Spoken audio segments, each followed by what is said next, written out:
Hello అండి, paneer curry వండుతున్నాను. నేను ఎలా వండుతానో చూపిస్తానండి. పన్నీర్ అయితే 200 గ్రాములు అండి. ఇది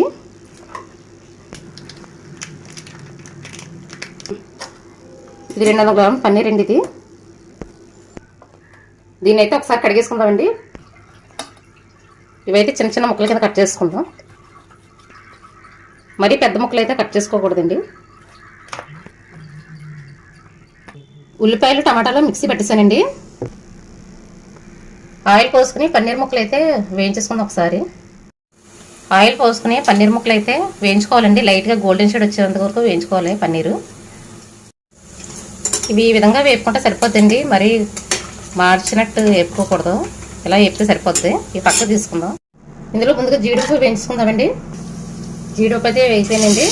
ఇందులో ఉల్లిపాయ ముక్క వేసేసుకుందాం. ఇందులోనే పచ్చిమిరపకాయలు, ఇందులోనే అల్లం వెల్లుల్లి పేస్ట్ కూడా వేసుకుందామండి. ఒక స్పూన్ వేసుకుంటే సరిపోద్ది. కాస్త పసుపు కూడా వేసుకుందాం.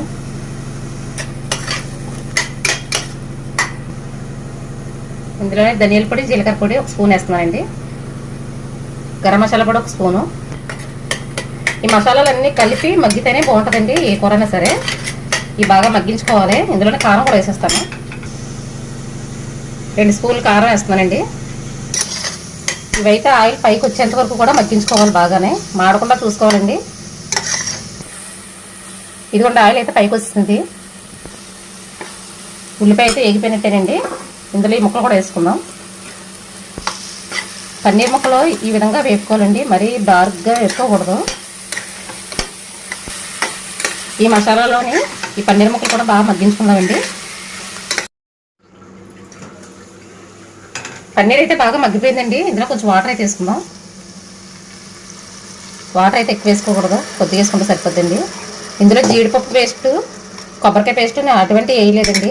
అవి అయితే చపాతీ పూరీల్లోకే బాగుంటాయి. ఇలా కర్రీలోకి అయితే ఇలా జీడిపప్పు వేసుకుంటే సరిపోద్ది. ఇందులో కాస్త ఉప్పు కూడా వేసుకుంటున్నానండి. కొంచెం కొత్తిమీర కూడా వేసుకుంటాను. మళ్ళీ దింపేటప్పుడు వేసుకుందాం. కర్రీ అయితే ఎంతవరకు వచ్చిందో చూద్దామండి. కర్రీ అయితే రెడీ అయిపోయిందండి. కొత్తిమీర అయితే వేసుకుందాం.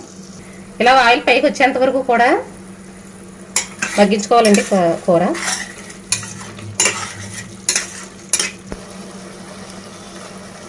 అంతేనండి, పన్నీరు జీడిపప్పు కర్రీ రెడీ. నచ్చితే లైక్ చేయండి, సబ్స్క్రైబ్ చేసుకోండి.